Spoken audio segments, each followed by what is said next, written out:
Assalamualaikum warahmatullahi wabarakatuh. Kami dari kelompok 5 mata kuliah Konsep Sains 2 STKIP Modern Ngawi. Anggota kami Anggi F. Manjorang, Alfi Hidayatul Kasana, Diki Setiawan, dan saya Konikatul Rahmawati. Kali ini kita akan mempresentasikan tentang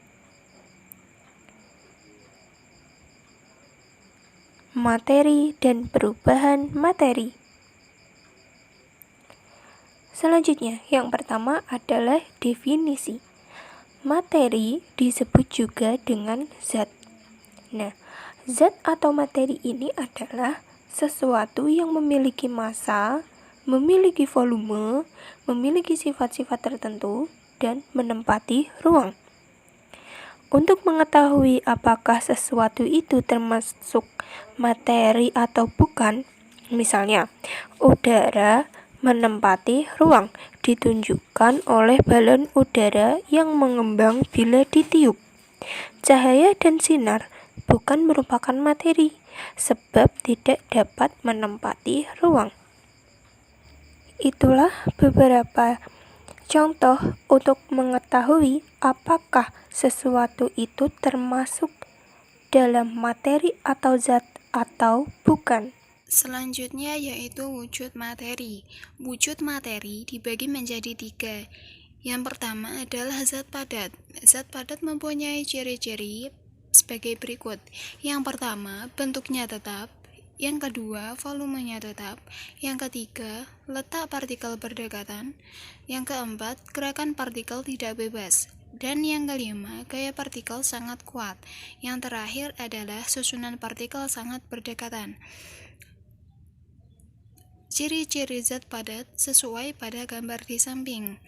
Contoh zat padat adalah kursi, meja, besi, kayu, almari, es batu, kabel, telepon, dan laptop.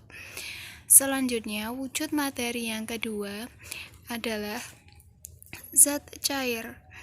Zat cair sendiri mempunyai ciri-ciri sebagai berikut. Yang pertama, bentuk mengikuti wadahnya. Yang kedua, volumenya tetap. Yang ketiga, letak partikel berjauhan. Yang keempat, gerakan partikel tidak bebas. Yang kelima, gaya partikel sangat lemah. Dan yang terakhir adalah susunan partikel berjauhan. Ciri-ciri zat cair juga tertera pada gambar tersebut. Contoh zat cair sendiri seperti air minum, minyak goreng, oli, minyak kayu putih, dan maupun sirup, dan masih banyak contoh-contoh lainnya. Dan yang terakhir adalah zat gas. Zat gas sendiri mempunyai ciri-ciri sebagai berikut. Yang pertama, bentuk berubah atau mengikuti wadahnya. Yang kedua, volumenya berubah. Yang ketiga, letak partikel sangat berjauhan. Dan yang keempat, gerakan partikel sangat bebas. Dan yang kelima, gaya partikel sangat lemah. Yang terakhir yaitu susunan partikel sangat berjauhan. Contoh zat gas adalah gas oksigen, gas kentut, gas karbon dioksida, gas metana, dan gas nitrogen. Selanjutnya yaitu klasifikasi materi. Klasifikasi materi terbagi menjadi 2. Yang pertama adalah zat tunggal dan campuran.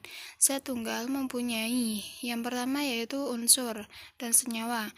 Dan yang kedua adalah campuran, mempunyai 2 yaitu homogen dan heterogen.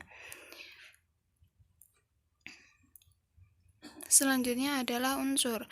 Unsur sendiri adalah zat yang tidak dapat diuraikan menjadi zat lain yang lebih sederhana. Contohnya, yang pertama adalah logam. Logam adalah berwujud padat kecuali raksa, dapat menghantar panas atau listrik, dan dapat ditempa bentuk plat. Yang kedua adalah non-logam, adalah tidak dapat menghantarkan panas permukaan, tidak mengkilap kecuali unsur karbon, dan berwujud padat atau gas.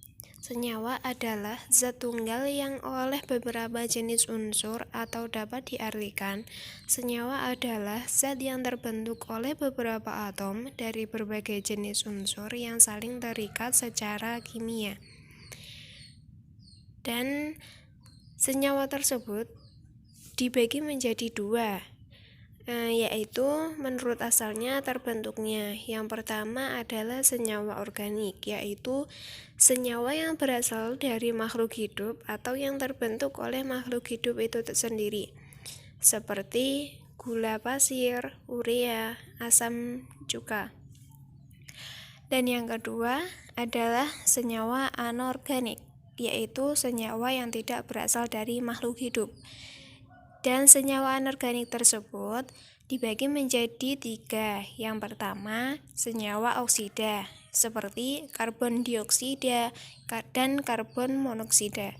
Yang kedua adalah senyawa asam, dan seperti asam klorida dan asam karbonat. Yang ketiga adalah senyawa basa, seperti soda abu dan air kapur. Selanjutnya adalah campuran homogen.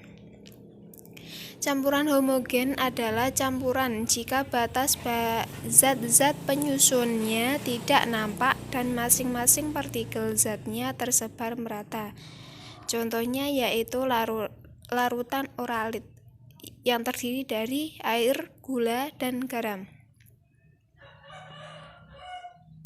Selanjutnya yaitu campuran heterogen. Campuran heterogen adalah campuran yang terbentuk oleh beberapa jenis zat yang batas zat penyusunnya masih dapat dilihat atau dikenali dan sifat-sifat zat penyusunnya masih ada. Contohnya yaitu campuran air dan minyak. Perubahan materi. A. Perubahan fisika, yaitu tidak disertai terjadinya zat baru, tidak berubah zat asalnya, hanya perubahan wujud bentuknya dan ukurannya. Yang pertama, perubahan wujud. Contohnya, padat ke cair disebut mencair, cair ke padat disebut membeku, padat ke gas disebut menyublim, gas ke padat disebut menghablur atau mengkristal, gas ke cair disebut mengembun, dan cair ke gas disebut menguap. Yang kedua, perubahan bentuk, yaitu kayu diubah menjadi kursi, beras diubah menjadi tepung beras. Dan yang ketiga, pelarutan atau pengeringan, nasi menjadi bubur, gula menjadi sirup, dan sayuran menjadi layu. Dan perubahan kimia, yaitu perubahan yang menyebabkan terjadinya satu atau lebih zat yang jenisnya baru, atau disebut juga reaksi kimia. Yang pertama, proses pembakaran. Dalam proses pembakaran, yang dihasilkan adalah karbon dioksida, karbon monoksida, dan uap air, asap, dan arang. Contohnya, kertas dibakar menjadi abu, bensin terbakar menjadi karbon dioksida. Yang kedua, proses peragian. Sebuah karbon atau protein diberikan ragi atau bakteri yang menghasilkan zat baru, yaitu singkong menjadi tape, beras ketan menjadi tape. Yang ketiga, proses pelapukan atau perusakan. Terjadi karena aktivitas mikroba atau enzim. Contohnya, makanan menjadi basi, minyak menjadi tengik, pelapukan terhadap kayu, buah menjadi busuk. Yang keempat, proses makhluk hidup, yaitu fotosintesis, pencernaan makanan oleh enzim, dan pernapasan oleh oksigen.